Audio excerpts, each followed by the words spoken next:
Gusto ba ninyo nitong restaurant quality insect frito and a special sauce? Hindi kayo mapapahiya dito, ang dali pang gawin. Magandang araw mga kaluto. Andito na naman po tayo. Si Chef Jean po to, Chef Jean Gonzalez, at magluluto tayo ng mga masasarap at madadaling ulam. Today, gagawa tayo ng restaurant quality na pinsek frito. Simpleng-simple lang ang pinsek frito, pero maraming dumadayo sa iba-ibang restaurant kasi sinasabi nila masarap ang pinsek yan. Gusto ng Pilipino yan. May palaman, may malutong, may manamis-namis na maanghang-anghang. Gawin na natin ngayon. Ang una natin gawin natin yung ating sauce. Okay? Kuha tayo ng konting healthy chef dito. Okay? Pwedeng canola oil na healthy chef. Pwedeng soya oil. Gigisa lang naman natin to. Gisa natin. Sibuyas. Ating bawang. Kung gusto nyo lagyan ng ginger, okay din. Pero ito, para mas simplified ang recipe natin, ito muna ginawa ko. Tapos lagay na natin yung ating kamatis. 1 cup tomato. So ito ay magiging restaurant quality. Maganda to, lalo na sa mga handa, mga piyesta. Sarap to. Lalantahin natin ang ating kamatis, sibuyas, at bawang. We will put our water or stock. Okay, para lalong lumabas yung lasa ng ginigisa natin. And since this is a good sauce, you have to have a good sweet chili sauce. So, ito, lagyan natin ng sweet chili sauce at itong ABC hot sweet chili sauce, lagyan natin 2 tablespoons. Lagyan na natin ang ating sugar. Okay, we'll put some sugar. 1/4 teaspoon of sugar.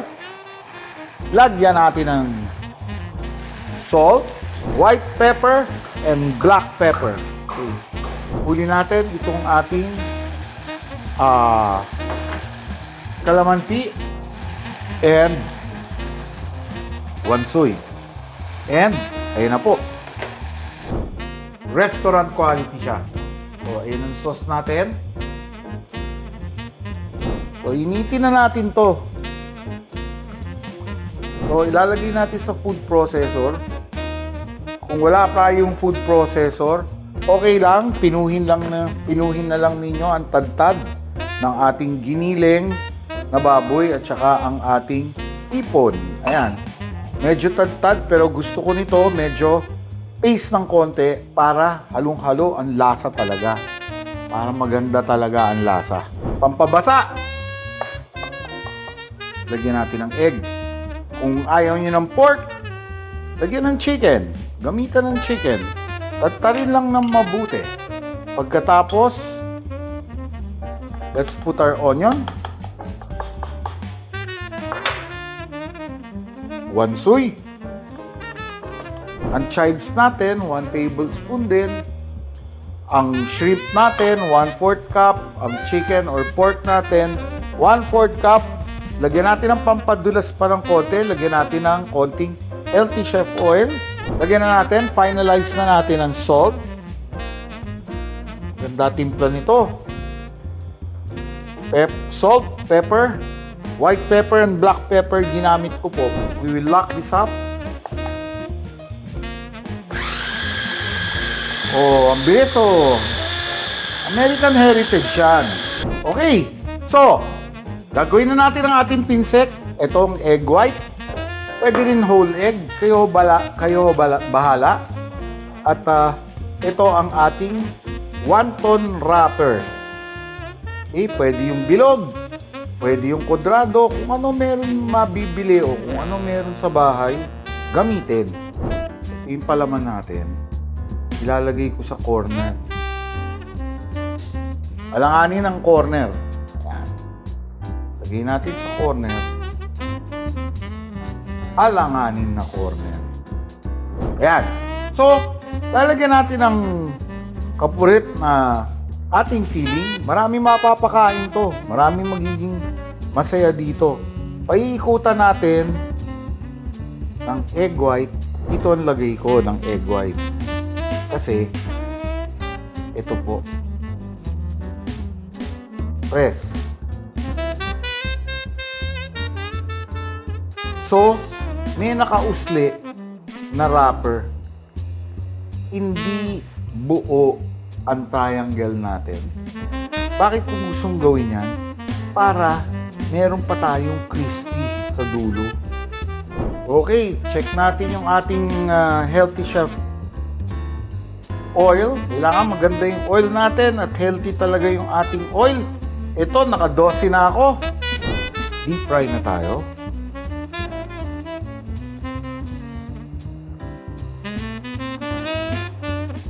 Habang lumalamig yung ating pinsik frito, ay titikman natin.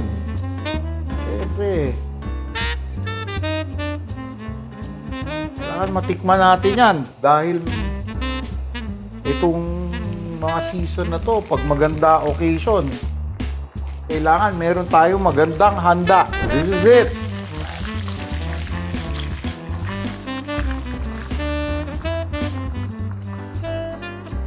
Lagyan natin ng damper. Mamaya tatanggalin na lang natin para absorb yung excess oil. Huwag nyo masyadong brown na brown. Katamtaman lang talaga kasi pag masyadong brown na brown ang pagkaprito nyo, hindi na nyo malalasahan yung pinsik.